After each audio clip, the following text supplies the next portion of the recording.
Welcome, Frankton Eagle fans, to the Central Indiana Sports Report for this week's Frankton Eagles Report with head coach Brent Brobston. I'm your host, Greg Mengelt.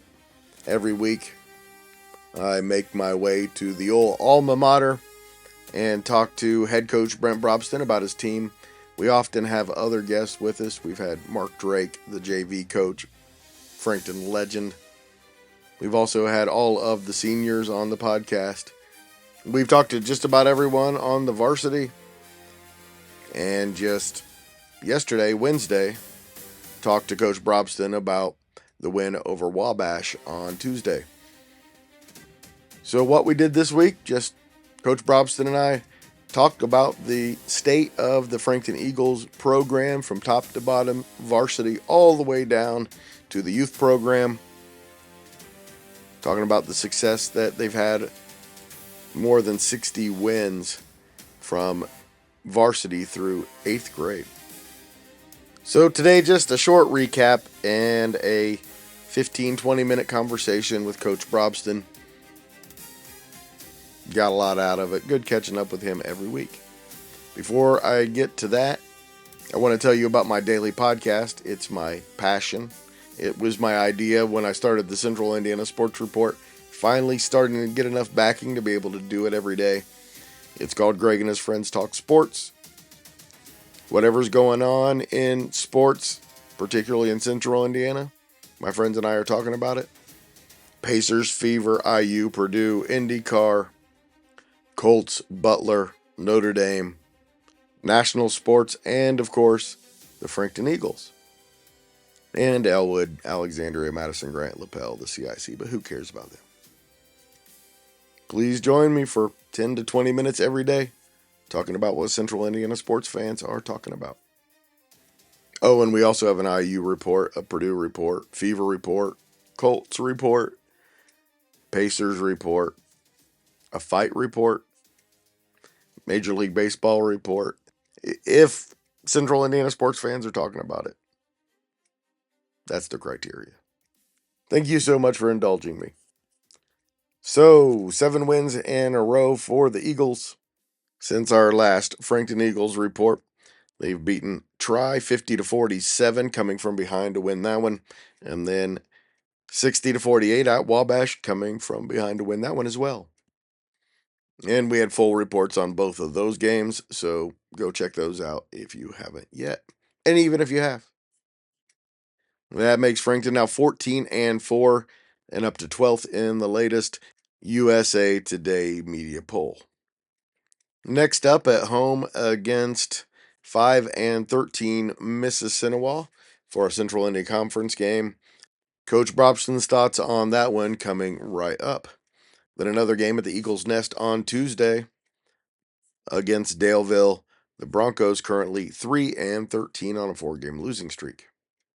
So a good chance to add to the current winning streak as long as they continue to play the way they've been playing. Well, not the first half against Wabash, the second half. We'll hear more about that from Coach Brobston as well. Please stay tuned.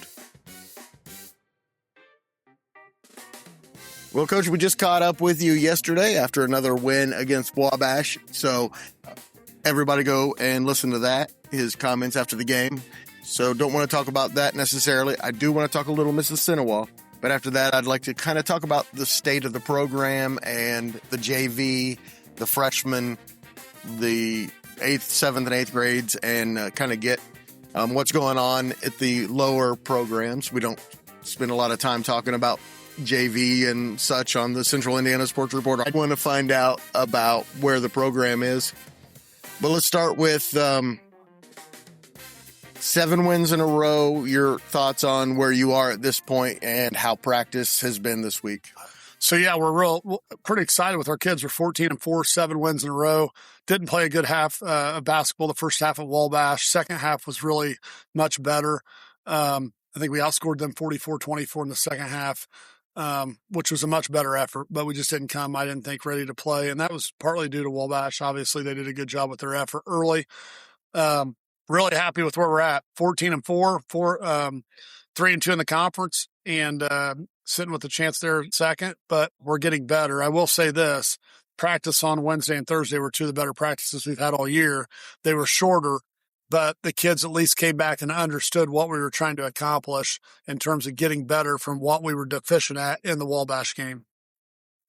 You're starting to see a vision of this team being pretty elite, right?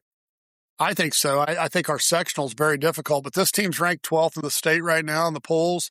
They're number 1 in the conference in defense points allowed. They're number 10 in the state in defense points allowed. They put together some really good numbers. They're capable to win every night. Now, we're rolling into some tough games here. Mississinewa, Alexandria, Shenandoah, some tough games ahead. Blue River's playing really well, 3 in a row for them. We've got some games coming up that are going to be difficult tests that we need. That'll be good for us. At the end of the day, when you get to the sectional, that sectional's tough, and it's tough every year. And there's probably a reason we never won one here for 91 years. They were always tough. So, we've won 4 sectionals in the last 16 years, actually 4 sectionals in the last 13 years. We've had some success with that. It's motivated our kids, and it's why our program is where it is. It's because the guys before them have left it in good shape. A little bit about Mississinewa. 5 wins on the season doesn't look very daunting. I think anybody who's really paid attention knows better than that. Not the best Mississinewa team ever for sure, but definitely a dangerous team. Pretty big test on Friday. Absolutely. Their strength of schedule is difficult. Their record's no indication of how good they are. They're capable to win every night, and they've had some really close games as of late, and we'll have it. Anytime we play them, it's a tough test. It doesn't matter. Every year has been difficult. They're always going to play hard, come in and play ready to win. And Coach Brooks has done a nice job with them, and he's done a really good job in his first couple of years. So it's going to be a difficult test, and we're looking forward to it. It's a home game. We're back at home. We haven't been home a lot this month or the month of January, so now we're getting a couple home games here in a row. So it's nice to be back. All right, Coach, let's start with the JV team because they're having a really good season as well. Yeah, 7 straight wins, 12-4. Our program for the future is in good hands. They've had a fantastic season, so can't say enough about them. We've had several different players. The thing with the JV is a lot of guys have played different minutes, and really for us, we're playing 9 to 10 guys a night in that program, and they're getting a lot of different looks. But overall, we couldn't be more pleased with them. They're getting there. They're working their way to the next level. And you always like it when people, you're having a good season. Everybody's like, well, what are you going to do next year? What's going to happen to you next year? Well, that's what they said last year when Brady Carmack and Joey Wright graduated. 2 great players, 2 kids I love. Well, what you do is the team that just won below them is going to come up and hopefully continue that. So that's what we've done this year. That's what we want to do again next year. And this team's 12-4 for a reason. The 4 games they've lost have all been close. So, no, we're really happy with where they're at. We've got a lot of kids in that group playing minutes, and I'm sure there's some of them that like to play more, and there's some of them that would never like to come out. So you're trying to get that every night, trying to get kids in and out of that lineup, playing hard. We've talked about a few of them because a few of them are on the varsity, but who are some of the players on the junior varsity who have excelled for you? Well, Isaac Farah has had to play both varsity and JV, so he's kind of been the starting solid guard on that team. What Isaac's done really well is he's got himself in the weight room. He's stronger and quicker this year. He's right there at helping our varsity as well, and he's been in games in the varsity. So he's been huge for us. Cal Osborne's a freshman that has played a lot of minutes in there. Cal is athletic and quick as anyone in our program. He's just learning. He's still learning every week and trying to get better. He's really commits himself to focusing on the game. In fact, when we did notes the other night, our win, we had all the kids Thursday night against Tri High School take notes on the film from that Thursday night and then turn them in Monday by 3. His notes were by far the best. When I read through all the notes that these kids had taken, there's several of them that did really well, but his was really good because he was critical of himself. He wants to be better. So can't say enough about Cal. Every kid you can go down the line there. Isaac and Cal start at the guard spot. Klein was injured a lot throughout the beginning of the year. He didn't get back till January. He's sick this weekend. Unfortunately, he's battling the flu right now. So obviously wanting to get more minutes, but he's had injury and then unfortunately is sick right now for us. So he plays a lot for us. Jackson Spalding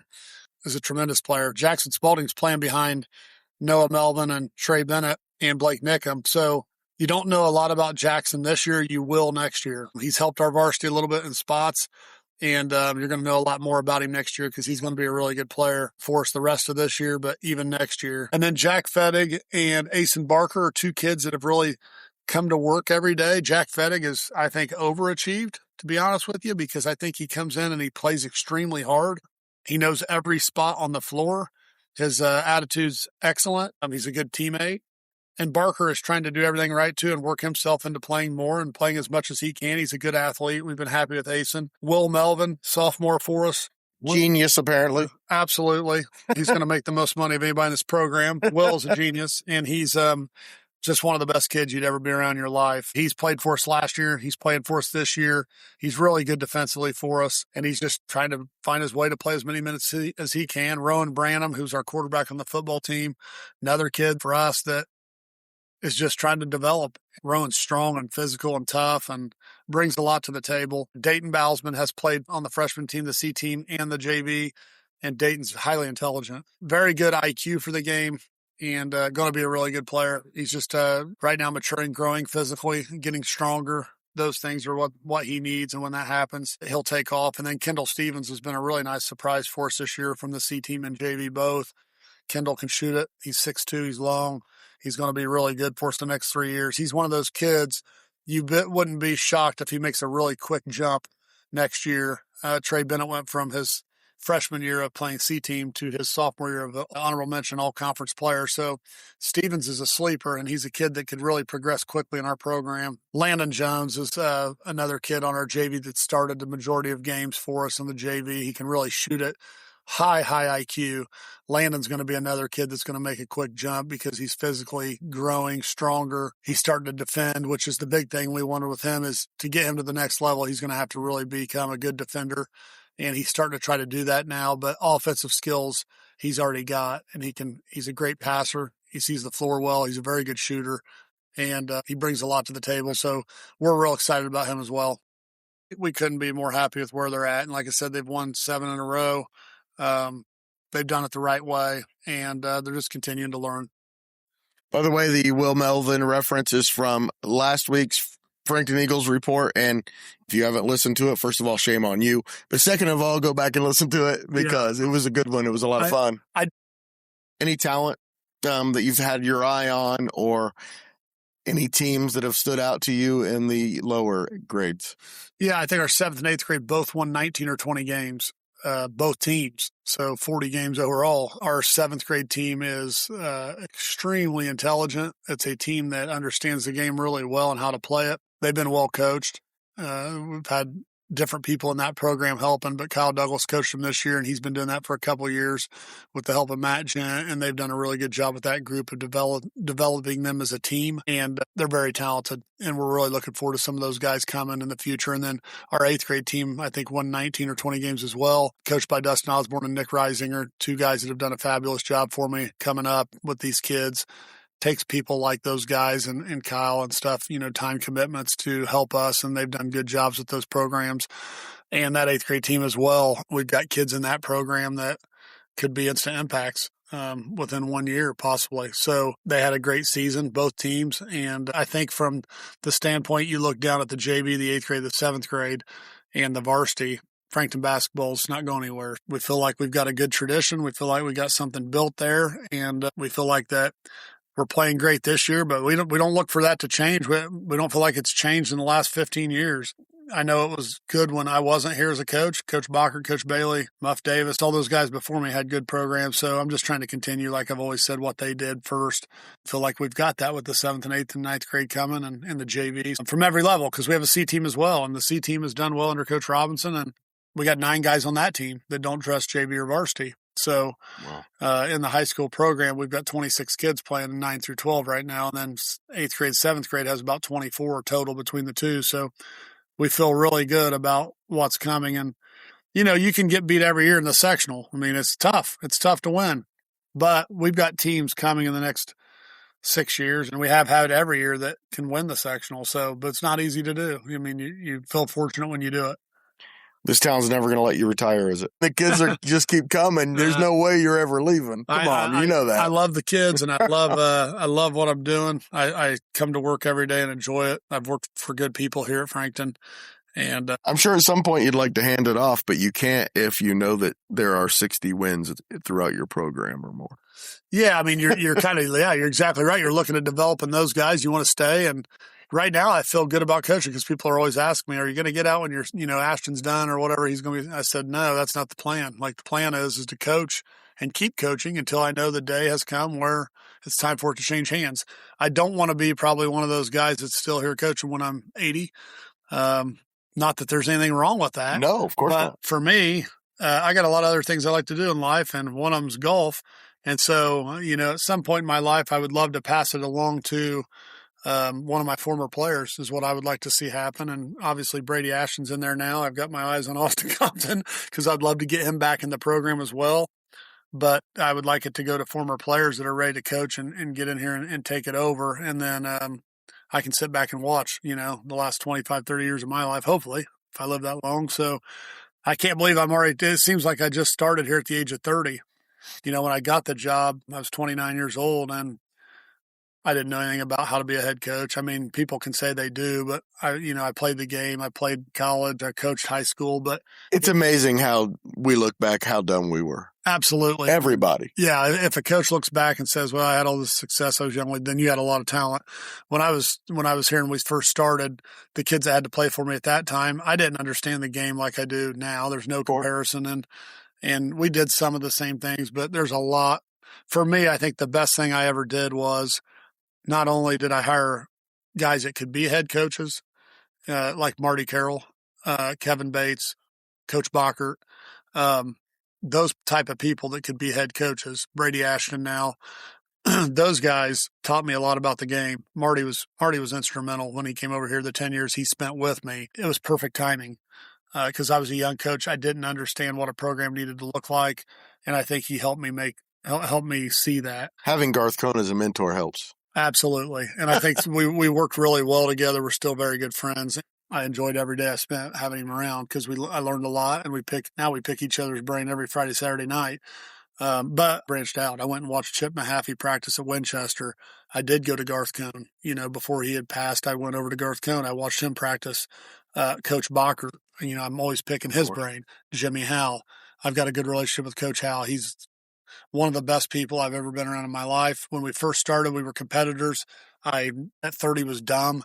Didn't pick his brain, just wanted to beat him, couldn't beat him. And then eventually we beat Lapel some, and it was like, what am I doing here? I need to branch out and have conversations with Coach Howell. And once I got to know him on a personal level, I've called him this year 3 or 4 times already just to pick his brain. Coach McCullough, that was at Noblesville, I talked to him this week twice.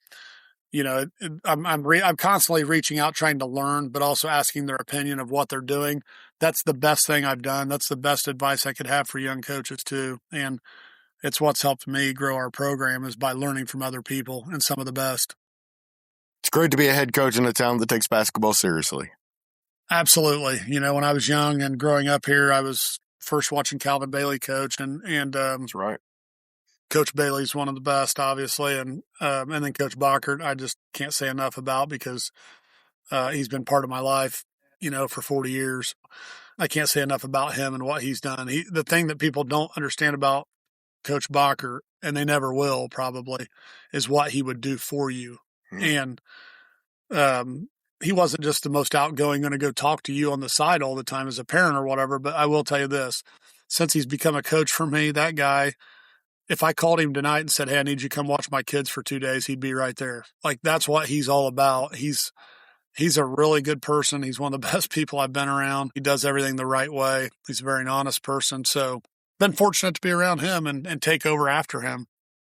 Coach, thank you so much for your time. As always, it's always my pleasure to get to talk about the Frankton Eagles. No, we love having you in here. We're thankful that you're catching up with us every week. And so we can't thank you enough because I'm sure the people that tune in and listen enjoy it, and we enjoy having you here. So it's nice to have you back home. So. We just got interrupted by Grant Schaus, who happens to be calling the game on Friday night for the Action Sports Network. Everybody, if you can't get to the game, tune into that. Coach, thank you so much for your time. Let's do it again next week. Sounds good. Thank you. Coach Brobston and I will be back on Friday night after the Eagles take on the Mississinewa Indians. We will have a recap and Coach Brobston's thoughts, hopefully by midnight. Hey, do us a huge favor, share this podcast with a Frankton Eagles fan in your life and help us spread the word that the Central Indiana Sports Report is talking about what Central Indiana sports fans are talking about every single day. Greg and his friends talk sports every day. Please check it out.